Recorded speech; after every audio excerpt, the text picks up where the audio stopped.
News 18 Tamil Nadu தொலைக்காட்சி சார்பா உங்களுக்கு வாழ்த்துக்கள். திருவள்ளூர் தொகுதியில அதிக வாக்கு வித்தியாசத்துல ஜெயிச்சிருக்கீங்க. மற்ற தொகுதிகளை காட்டிலும் அதிகமான லீட் திருவள்ளூர் தொகுதி கிடைச்சிருக்கு.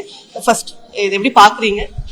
இல்ல, இது வந்து திருவள்ளூர் தொகுதி மக்களுடைய ஒரு அவங்க அரசியல் புரிதலை தான் காட்டுதுன்னு நான் சொல்றேன். ஏன்னா இது எனக்கு மட்டும் இல்லை, அவங்களுக்கு ஒரு ஹிஸ்டரியே இருக்கு. இந்த மாதிரி ஒரு ப்ரோக்ரஸிவ் ஆன ஒரு ஐடியாலஜிக்கு அவங்க இந்த மாதிரி பெரிய லெவல்ல வாக்களிச்சு அவங்க ஹிஸ்டரி இருக்கு. அது ஒண்ணு. ரெண்டாவது, எங்களுடைய இந்தியா கூட்டணியின் எல்லா கடைநிலை தொண்டர்களும் ரொம்ப அருமையா வேலை செஞ்சாங்க. ஒரு சிங்கிள் யூனிட்டா வேலை செஞ்சதுடைய ஒரு பிரதிபலன் தான் பாக்குறேன். அதையும் தாண்டி இந்த தேர்தல் வந்து ஒரு கொள்கைக்கான தேர்தல். இந்த கொள்கை பிடிப்புல ரொம்ப தெளிவா இருந்த எங்களுடைய தலைவர்கள், மாண்புமிகு முதலமைச்சர் தளபதியா இருக்கட்டும், எங்களுடைய இளைஞர் தலைவர் ராகுல் காந்தியா இருக்கட்டும், அவங்களுடைய அந்த ஒரு கூட்டணி தான் அந்த மேட்ச் நான் நினைக்கிறேன். இப்போ மத்தியில இந்தியா கூட்டணி ஆட்சி அமைப்பதற்கான வாய்ப்பு இருக்கா? பேச்சுவார்த்தைகள் எல்லாம் இன்னும் நடந்துட்டு தான் இருக்கு.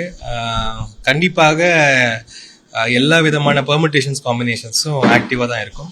சீனியர் லீடர்ஸ் எல்லாம் பேசிட்டு இருக்காங்க. கண்டிப்பாக அந்த ஆட்சி அமைக்க வேண்டும் என்ற எதிர்பார்ப்பு எல்லா பக்கமும் இருக்கு. அது நடக்கிறதுக்கு நல்ல வாய்ப்புகளும் இருக்கு.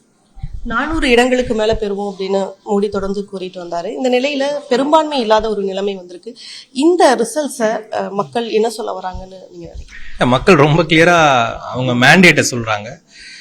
அதாவது வந்து இது வந்து ஒரு ப்ரோபகேண்டா மாடல். இந்த பாஜக ஆர்எஸ்எஸ் உடைய ஒரு ஸ்ட்ரக்சரே வந்து ஒரு எம்டி வெசில் மாதிரி தான். ஆனா வெளியே ஒரு ப்ரோபகேண்டா வச்சே தான் அது ஓடிட்டு இருக்கும். அந்த ப்ரோபகேண்டாக்கு மக்கள் விழுற வரைக்கும் அவங்க வந்து ஆட்சியில இருப்பாங்க. ரொம்ப தெளிவா இந்த மெசேஜ் என்ன இப்ப மக்கள் சொல்ல வராங்கன்னா, அந்த ப்ரோபகேண்டாவோட பீரியட் போயிடுச்சு, இனி வந்து அது நடக்காதுன்ற ஒரு மெசேஜ் தான் சொல்றாங்க.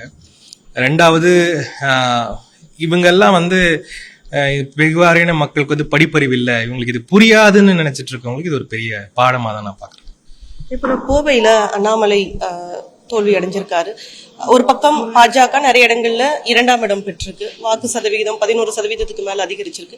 பாஜகவோட இந்த தேர்தலில் எதிர்கொண்டது அவங்களுடைய வாக்கு சதவிகிதம், அண்ணாமலையோடைய தோல்வி, இதை பத்தி என்ன நினைக்கிறீங்க? இல்ல, இந்த வாக்கு சதவீதம் வந்து ஒரு மித்து தான். அவங்க சொல்றது வந்து ரொம்ப பெரிய மித்து.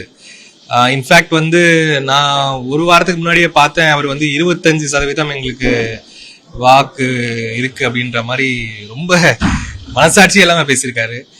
அது ரொம்ப அடிச்சும் பேசுறாங்க. ஸோ அதனால வந்து ஒரு பொய் மறுபடியும் சொன்னா அது உண்மையாயிடும் அப்படின்ற அந்த பிக் லை ப்ராபகேண்டான்னு சொல்லுவோம். ஹிட்லர் பண்ண அதே ப்ராபகேண்டாவை தான் பண்றாங்க.